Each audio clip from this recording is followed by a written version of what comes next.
Hi friends, आज हम class 10th के लिए शुरू करने जा रहे हैं चैप्टर 4 क्वाड्रेटिक इक्वेशन।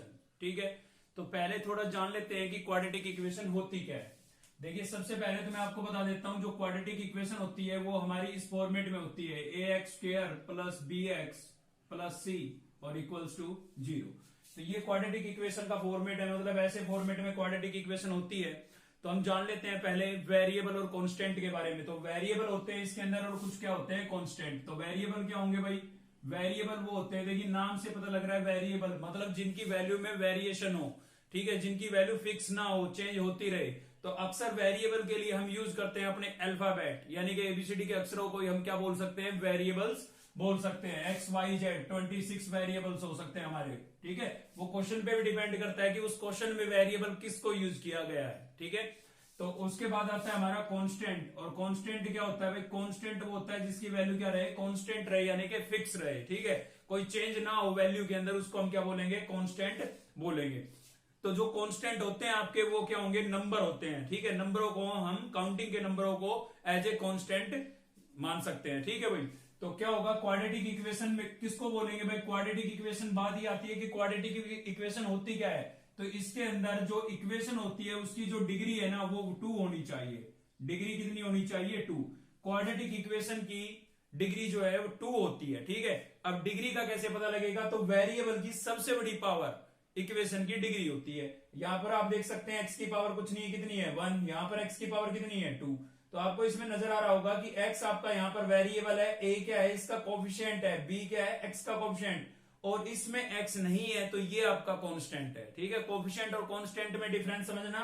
यहां पर x स्क्वायर के साथ जो नंबर लिखा है इसको हम कोफिशिएंट बोलेंगे, ना कि कांस्टेंट। ठीक है, कांस्टेंट किसको बोलेंगे? c को बोलेंगे, क्योंकि यहां पर वेरिएबल की डिग्री 0 है, x की पावर 0 है, मतलब x नहीं है, वेरिएबल नहीं है, तो इसको हम क्या बोलेंगे? कांस्टेंट बोलेंगे भाई। ठीक है, तो क्वाड्रेटिक इक्वेशन क्या होती है? जिसमें वेरिएबल की सबसे बड़ी डिग्री कितनी हो, सबसे बड़ी पावर कितनी हो? 2 हो। तो आप यहां पर देख सकते हैं वेरिएबल की पावर 1 है, यहां पर कितनी है? 2।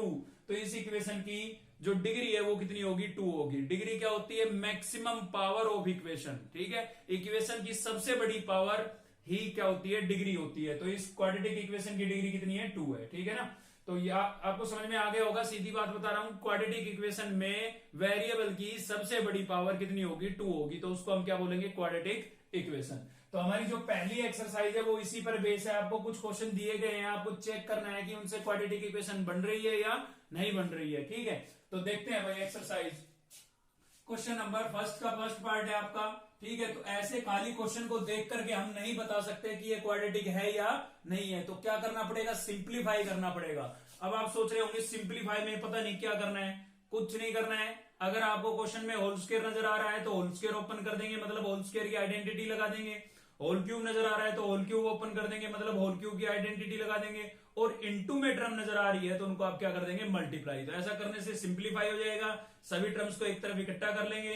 ठीक है, जो कैंसिल होगा उसको कैंसिल कर देंगे और फाइनल रिजल्ट आ जाएगा। फिर उसके बाद उसकी आप डिग्री चेक करें। अगर डिग्री 2 है तो क्वाड्रेटिक इक्वेशन है, अदरवाइज नहीं है। ठीक है, तो चेक करते हैं। चलिए, यहां पर हमें होल स्क्वायर नजर आ रहा है तो यहां पर हमें आइडेंटिटी यूज करनी पड़ेगी, a प्लस बी का होल स्क्वायर। तो क्या होती है भाई? सभी को याद होगी, a square plus b square plus 2ab। ठीक है, तो ये आइडेंटिटी यहां पर लग जाएगी। तो a क्या है आपका? x, तो x का स्क्वायर प्लस b क्या है भाई? 1, तो 1 का स्क्वायर प्लस 2x और 1। ठीक है, तो ये आइडेंटिटी मैंने यहां पर अप्लाई की, a square plus b square plus 2ab equals to में उधर मेरे पास 2 इंटू में था उसके साथ, तो 2 को मैं अंदर मल्टीप्लाई कर देता हूं। तो क्या हो जाएगा भाई? 2x minus 6। 2 को x से करेंगे 2x, 2 को 3 से करेंगे कितना हो जाएगा? 6 हो जाएगा। अब इसको हम थोड़ा सिंप्लीफाई करते हैं तो x स्क्वायर 1 का स्क्वायर करेंगे 1 आएगा। 2 को 1 से मल्टीप्लाई करेंगे 2 और इंटू में x है तो क्या हो जाएगा? 2x। इधर से 2x को इधर ले आते हैं और माइनस का 6 इधर आएगा, किसका हो जाएगा? प्लस का, और इक्वल्स टू कितना हो गया? 0। ठीक है, तो आप यहां पर देख सकते हैं आपका 2x से 2x क्या हो गया है? कैंसिल हो गया है। तो यहां पर बचा x स्क्वायर प्लस का 6 और प्लस का 1 कितना हो जाएगा? प्लस का 7 और इक्वल्स टू क्या हो गया? 0 हो गया। ठीक है भाई, तो आप देख सकते हैं इस इक्वेशन में जो वेरिएबल है वो हमारा क्या है? x है, और x की सबसे बड़ी पावर कितनी है? यहाँ पर 2। तो इस इक्वेशन की जो डिग्री है वो कितनी हुई? 2 ही। अगर डिग्री 2 है तो ये क्वाड्रेटिक इक्वेशन है आपकी। ठीक है, ये क्वाड्रेटिक इक्वेशन है, लेकिन इस वाले फॉर्मेट में नहीं है। क्वाड्रेटिक तो है लेकिन इस फॉर्मेट में नहीं है, क्योंकि इसमें x की पावर 2 वाली टर्म भी है और x की पावर 1 वाली टर्म भी है, साथ ही कांस्टेंट भी है। तो इसमें डिग्री 2 वाली टर्म है, डिग्री 0 वाली टर्म है, पावर 0 वाली टर्म है, लेकिन x वाली टर्म नहीं है। तो हम ये तो नहीं कह सकते कि ये इस फॉर्मेट में है, लेकिन क्वाड्रेटिक है, क्योंकि डिग्री कितनी है इसकी 2। ठीक है, तो ये क्वाड्रेटिक है आपकी। आगे बढ़ते हैं, इसको सोल्व करते हैं। ये इसी क्वेश्चन नंबर फर्स्ट का 7th पार्ट है। आपको नजर आ रहा है यहाँ पर a प्लस बी का होल क्यूब। तो यहाँ जो आइडेंटिटी लगेगी वो क्या लगेगी, a प्लस बी का होल क्यूब। क्या होता है भाई, a cube plus B cube plus 3ab a plus b। ठीक है, ये आइडेंटिटी यहाँ पर हमें अप्लाई करनी पड़ेगी। तो a की जगह आपको नजर आ रहा है x और b की जगह कितना नजर आ रहा है 2। तो इधर आप a को x से रिप्लेस कर दें और b को 2 से। ठीक है, सीधा। तो यहाँ पर क्या होगा, a का क्यूब यानी कि x का क्यूब प्लस b का क्यूब यानी कि 2 का क्यूब प्लस 3a क्या है x, b कितना है 2 और a प्लस b यानी कि x प्लस 2।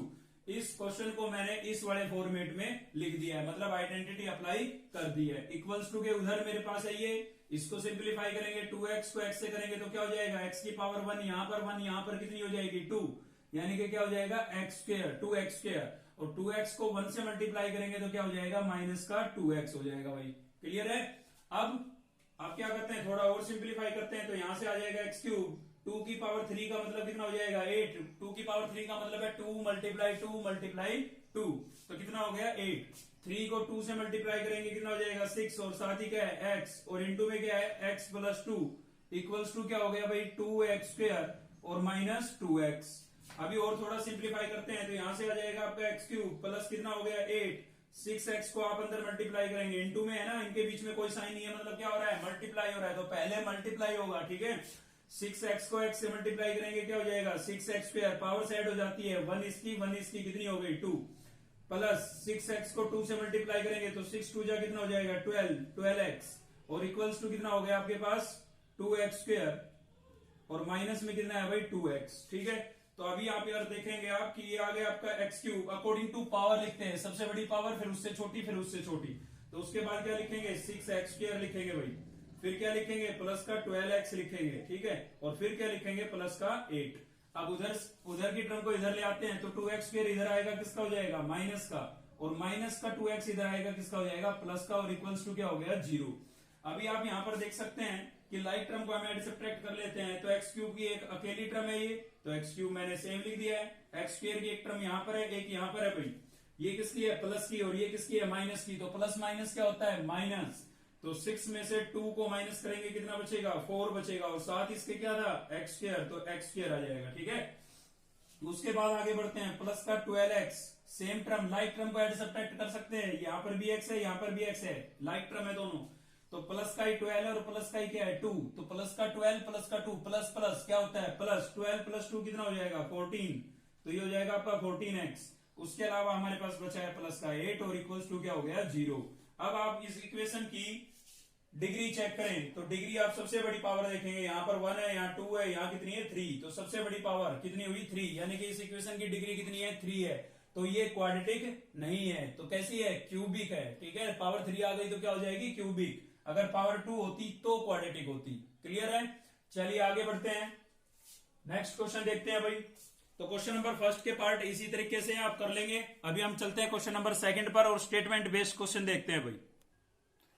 देखिए, इससे पहले कि हम नेक्स्ट क्वेश्चन पर चले, मैं आपको थोड़ा बता देता हूं कि चैप्टर थर्ड में क्या था हमारे पास। थर्ड में भी ऐसे ही स्टेटमेंट बेस्ड क्वेश्चन थे और फोर्थ में भी ऐसे ही स्टेटमेंट बेस्ड क्वेश्चन आने वाले हैं। ठीक है, तो मेन बात यह है कि जो थर्ड थी उसमें नाम से पता लग रहा था pair of linear equation in 2 variable, मतलब उसमें 2 वेरिएबल थे, और क्वाड्रेटिक में एक सिंगल वेरिएबल होता है। अभी जो फोर्थ चैप्टर पढ़ रहे हैं वो क्या है क्वाड्रेटिक इक्वेशन। तो क्वाड्रेटिक इक्वेशन में एक सिंगल वेरिएबल होता है, मतलब वहां पर हम डबल वेरिएबल लेट कर सकते थे, लेकिन यहां पर हम डबल वेरिएबल लेट नहीं कर सकते हैं। ठीक है, तो अब आपके दिमाग में डाउट बन गया होगा कि हम एग्जाम के अंदर कैसे आइडेंटिफाई करेंगे कि क्वेश्चन जो आया है वो थर्ड चैप्टर का है या फोर्थ चैप्टर का है। तो उसके लिए मैं आपका कंफ्यूजन क्लियर कर देता हूं। अगर आप गलती से फोर्थ चैप्टर के मान लीजिए आप क्वेश्चन को आइडेंटिफाई नहीं कर पाए कि ये थर्ड चैप्टर का है या फोर्थ चैप्टर का है, तो कोई दिक्कत नहीं है, आप फोर्थ चैप्टर में भी डबल वेरिएबल ऐड कर सकते हैं। लेकिन फिर उसके लिए आपको कौन सा मेथड लगाना पड़ेगा, सब्स्टिट्यूशन मेथड लगाना पड़ेगा, जो आपने थर्ड चैप्टर में पढ़ा था एक्सरसाइज 3.3 3 के अंदर, ठीक है।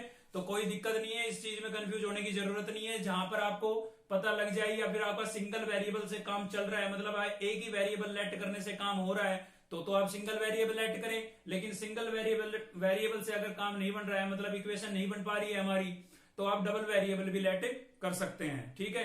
उस केस में आपको सब्स्टिट्यूशन मेथड लगाना पड़ेगा फिर। तो चलते हैं क्वेश्चन की तरफ, देखते हैं भाई क्या है हमारे पास। तो क्वेश्चन नंबर 2 का फर्स्ट पार्ट है, बोल रहा है स्टेटमेंट को ध्यान से समझेंगे पहले।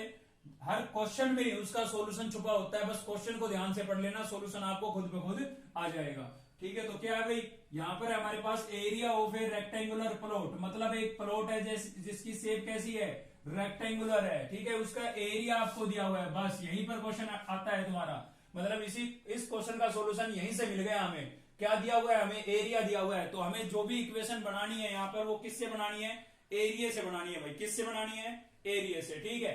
तो आगे क्या दिया हुआ है, the length of the plot is 1 more than it's breath, ये आपकी कंडीशन दी हुई है। बोल रहा है लेंथ जो है ना वो ब्रेथ से 1 क्या है, मोर है, मतलब एक ज्यादा है, किस चीज से, देन ट्वाइस इट्स ब्रेथ, मतलब जो लेंथ है वो ब्रेथ के ट्वाइस से, 2 गुणे से एक ज्यादा है, ठीक है ना। उसके बाद क्या बोल रहा है, we need to find the length and the breadth of the plot. पहले तो मैं आपको बता देता हूं, इसमें बोला गया है केवल आपको इक्वेशन बनानी है, उसको सोल्व नहीं करना है, क्योंकि अभी तक हमने सोल्व करने का मेथड नहीं पढ़ा है, जो हम नेक्स्ट एक्सरसाइज में पढ़ेंगे। तो केवल इक्वेशन बनानी है। तो देखते हैं कैसे बनाएंगे इसकी इक्वेशन। तो सबसे पहले तो मैं आपको बता देता हूं यहाँ पर कि भाई जो चीज लेट करने जा रहे हो ना आप, यहाँ पर डबल वेरिएबल तो लेट कर नहीं सकते हम, ठीक है। मतलब आप सोच रहे होंगे भाई लेंथ लेट कर लेंगे x और ब्रेथ लेट कर लेंगे y और हो जाएगा, लेकिन डबल वेरिएबल आ जाएगा। हम पढ़ रहे हैं क्वाड्रेटिक इक्वेशन, तो डबल वेरिएबल आ गया तो फिर आपको सब्स्टिट्यूशन मेथड लगाना पड़ेगा। कर तो सकते हैं, लेकिन फिर क्या लगाना पड़ेगा, सब्स्टिट्यूशन मेथड। तो मैं आपको सिंगल वेरिएबल में ही बताता हूं। ऐसे केस के अंदर जब वहां पर एक चीज को दूसरी चीज से रिलेट करा रखा हो, तो हमेशा जो छोटी वाली चीज होती है उसको हम लेट करते हैं। तो यहाँ पर लेंथ जो है वो 1 मोर है, किससे, ब्रेथ के 2 से। तो क्लियर नहीं हो रहा है कि छोटी चीज क्या है, ब्रेथ है। वैसे भी ब्रेथ छोटी होती है तुम्हारी लेंथ से, है ना। तो यहाँ पर छोटी चीज को लेट करना है, मतलब किसको लेट करेंगे हम, ब्रेथ को लेट करेंगे। तो let breadth of rectangular plot, rectangular plot, ठीक है भाई। तो रेक्टेंगुलर प्लॉट की जो ब्रेथ है वो हमने क्या लेट कर ली है, एक्स लेट कर लिया है। यूनिट का कैसे पता लगेगा, यहां पर क्या लिखा हुआ है, मीटर, तो यहां पर भी हम क्या लिख देंगे, मीटर, ठीक है। तो एक्स मीटर हमने लेट कर लिया है। अभी क्या लेट करेंगे, लेंथ। तो लेंथ ऑफ रेक्टेंगुलर प्लॉट,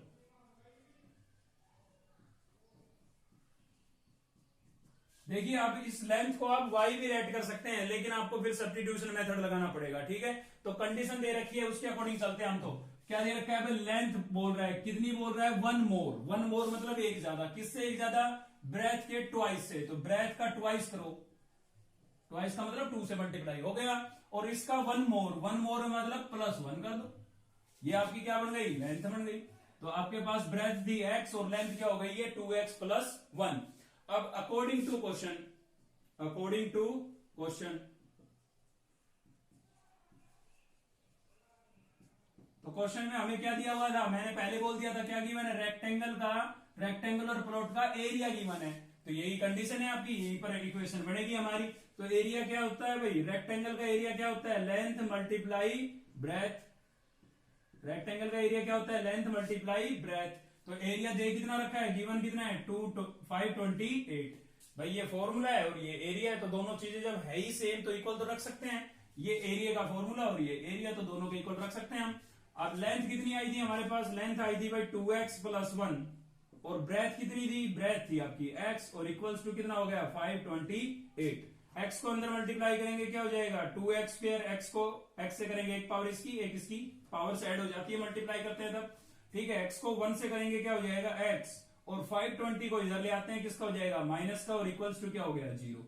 आपका यही क्या हो जाएगा, आंसर हो जाएगा, ठीक है। इसको सिंप्लीफाई करना अभी हमने सीखा नहीं है क्वाड्रेटिक इक्वेशन को। वैसे आप सेकंड चैप्टर पढ़ चुके हैं, तो आप यहाँ पर फैक्टराइजेशन मेथड लगा सकते हैं, लेकिन इसने सोल्व करने के लिए नहीं बोला है, इसने खाली इक्वेशन बनाने के लिए बोला था, तो इक्वेशन हमने बना दी है। आई होप आपको ये क्वेश्चन समझ में आया होगा। एक और लेते हैं स्टेटमेंट बेस्ड क्वेश्चन। तो नेक्स्ट है हमारा भाई क्वेश्चन नंबर 2 का ही 3rd पार्ट लिया है मैंने। इसके अंदर 4 पार्ट्स है, जिसमें से 2 हमने कवर किए हैं, 2 आप खुद से प्रैक्टिस करें, ठीक है। थोड़ा सा क्वेश्चन को ध्यान से समझा करो, बाकी और कुछ नहीं होता है क्वेश्चन में, उसका सॉल्यूशन होता है भाई। तो समझते हैं, चलिए क्वेश्चन क्या बोल रहे हैं। Rohan mother is 26 years older than him. Rohan की जो माँ है वो रोहन से 26 ईयर्स ओल्डर है, मतलब 26 साल बड़ी है, ठीक है। आगे क्या बोल रहा है, the product of their edges, उनकी एज का product 3 years from will be 360, मतलब आज से 3 साल पहले उनकी एज का जो प्रोडक्ट था वो कितना था, 360 था। तो आपको क्या करना है भाई, we would like to find Rohan present age. तो आपको क्या करना है कि आपको रोहन की प्रेजेंट एज फाइंड करनी है, उसके लिए इक्वेशन बनानी है, ठीक है। क्वेश्चन में ऊपर ही लिखा हुआ है, सेकंड क्वेश्चन में ऊपर लिखा हुआ है कि आपको केवल क्या बनानी है, इन सिचुएशंस के लिए इक्वेशन बनानी है, क्वाड्रेटिक इक्वेशन। तो चलिए बनाते हैं। सबसे पहले तो हम चेक करेंगे भाई छोटी चीज क्या है, तो रोहन की एज कम होगी उसकी मां से, सीधी सी बात है। और वैसे बोला भी है भाई Rohan mother 26 years older than him, ठीक है ना। तो रोहन की जो एज है वो कम है उसकी माताजी से, तो मतलब रोहन की हमें प्रेजेंट एज लेट करनी पड़ेगी। तो लेट प्रेजेंट एज, मैंने बताया था एज का कभी भी क्वेश्चन आए हमेशा प्रेजेंट एज लेट करनी है भाई। तो let present age of Rohan, ठीक है भाई, क्या लेट कर लिया हमने, x ईयर्स। तो उसकी मदर की क्या हो जाएगी, प्रेजेंट एज उनकी भी, present age of his mother क्या हो जाएगी, 26 ईयर्स ओल्डर है वो, मतलब 26 साल बड़ी है, रोहन से 26 साल बड़ी है। अगर रोहन की एज 10 ईयर्स है तो उनकी माता जी की क्या होगी, 26, इसमें आप ऐड कर दीजिए, कितना हो जाएगा 36, ठीक है। तो ऐड करना है, तो रोहन की कितनी है x, तो उनकी माता जी की हो जाएगी x प्लस 26 ईयर। देखते हैं भाई इस क्वेश्चन में आगे क्या होगा। हमने प्रेजेंट एज लेट कर ली थी रोहन की, प्रेजेंट एज ऑफ रोहन क्या लेट कर लिया था x, और present age of his mother कितना हो गया था x प्लस 26, क्योंकि 26 ज्यादा थी उनकी एज, उनकी माता जी की एज, रोहन की माता जी की एज 26 ईयर्स ज्यादा थी, इसलिए हमने रोहन की एज में 26 ऐड कर दिया। अभी बोल रहा है ये 3 ईयर्स हैंस, मतलब 3 साल बाद। तो रोहन की एज क्या हो जाएगी 3 ईयर्स के बाद, रोहन एज आज कितनी है भाई x, तो 3 ईयर्स के बाद कितनी होगी x प्लस 3। जैसे कि एग्जांपल के लिए अगर कोई बच्चे की एज आज 10 ईयर्स है तो 3 ईयर्स के बाद कितनी होगी, आफ्टर 3 ईयर्स के बाद कितनी हो जाएगी, 10 प्लस 3 यानी कि 13 हो जाएगी, ठीक है। तो यहाँ पर हो जाएगा x प्लस 3 ईयर्स, 3 साल के बाद 3 साल ही बढ़ जाएगी ना। तो उसके बाद मदर एज क्या हो जाएगी, उनकी माता की भी तो एज इंक्रीज होगी, तो मदर्स एज क्या हो जाएगी भाई, आज माता जी की एज है x प्लस 26, तो 3 ईयर्स के बाद क्या होगी, प्लस 3 कर देंगे, तो कितना हो जाएगा हमारे पास x प्लस 29। तो ये हमने 3 साल बाद की एज निकाल ली है उनकी, ठीक है। अब देखते हैं कंडीशन कहां दी हुई है। तो हमें गिवन क्या था, हमें गिवन था प्रोडक्ट, ठीक है, साफ साफ लिखा हुआ है प्रोडक्ट, उनकी एज का प्रोडक्ट कब, 3 ईयर्स के बाद, आफ्टर 3 ईयर्स। तो क्या होगा भाई, प्रोडक्ट निकाल लेते हैं। तो रोहन की एज अकॉर्डिंग टू क्वेश्चन लिखेंगे पहले, तो अकॉर्डिंग टू क्वेश्चन, तो रोहन की एज कितनी है हमारे पास x प्लस 3, और उनकी माता जी की एज कितनी है भाई x प्लस 29। तो दोनों का प्रोडक्ट किसके इक्विवेलेंट होगा, 360 के, क्योंकि हमें प्रोडक्ट गिवन था तो इनकी एज का हमने प्रोडक्ट कराया, तो हमारे हिसाब से तो प्रोडक्ट ये होगा, लेकिन गिवन प्रोडक्ट ये है, तो दोनों एक ही तो चीज है, तो इक्वल रख दिया हमने। अब इसको सोल्व करेंगे, x को x से मल्टीप्लाई करेंगे क्या हो जाएगा x², इसको पकड़ के रखो, x को 3 से करेंगे क्या हो जाएगा 3x, प्लस 29 को x से करेंगे कितना हो जाएगा भाई 29x, और 29 को 3 से करेंगे कितना हो जाएगा 3 9 जा 27, 2 3 2 जा 6 और 2 कितना हो जाएगा 87, तो इक्वल्स टू कितना हो गया 360।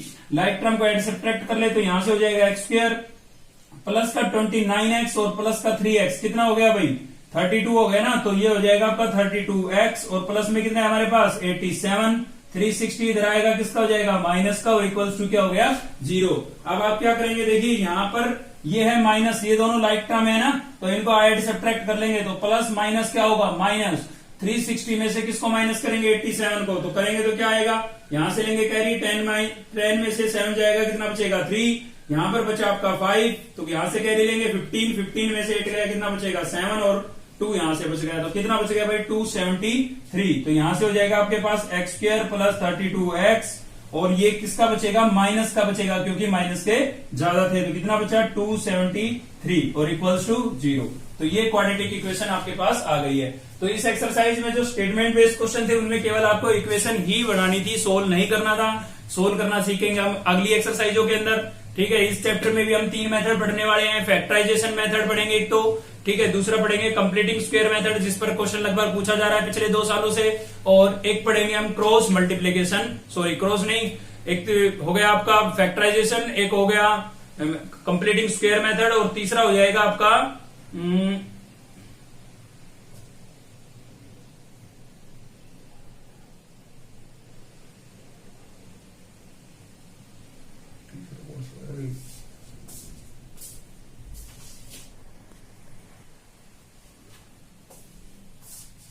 ठीक है भाई। तो ये आपको स्टेटमेंट बेस्ड क्वेश्चन समझ में आए होंगे, खाली इसमें इक्वेशन ही बनानी थी। इनको सोल्व करना सीखेंगे हम अगली एक्सरसाइजों के अंदर। तो इसके चैप्टर में भी 3 मेथड आने वाले हैं, factorization method, completing square method और डिस्क्रिमिनेट मेथड या फिर क्वाड्रेटिक फॉर्मूला बोलते हैं। तो इस वीडियो में आज इतना ही था। अगर आपको अच्छी लगी तो लाइक करें, दोस्तों से शेयर करें, चैनल को सब्सक्राइब कर ले और बेल आइकन को दबा ले। देखिए व्यू इतने ज्यादा आ जाते हैं लेकिन बच्चे लाइक करना भूल जाते हैं। अगर आपको वीडियो अच्छी लगती है तो लाइक जरूर किया करो प्लीज, उससे हमें मोटिवेशन मिलता है। Thank you.